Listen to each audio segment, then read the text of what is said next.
অন্তর্বর্তী সরকারের ১০০ দিনে বিভিন্ন মন্ত্রণালয়ের অধীনে ৮৬,২৭৭ জনের কর্মসংস্থান সৃষ্টি করা হয়েছে বলে জানিয়েছেন যুব ও ক্রীড়া উপদেষ্টা আসিফ মাহমুদ সজীব ভুঁইয়া।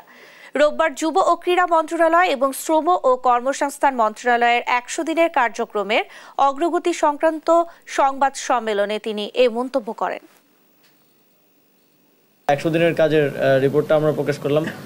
কতটুকু ভালো করতে পেরেছি, কতটুকু করতে পারিনি, সেটার মূল্যায়নটা জনগণের। তবে আমার দিক থেকে আমার মনে হয় আরও কাজ করার সুযোগ ছিল, কিন্তু আমরা অনেক ধরনের ফায়ার ফাইটিংয়ের মধ্য দিয়ে গিয়েছি। আপনারা দেখেছেন রাষ্ট্র সংস্কার এবং দেশ পুনর্গঠনে আপনারা জানেন 10টি কমিশন গঠন করা হয়েছে এবং কমিশনগুলোর সাথে প্রায় নিয়মিতই আমাদের মাননীয় প্রধান উপদেষ্টা সহ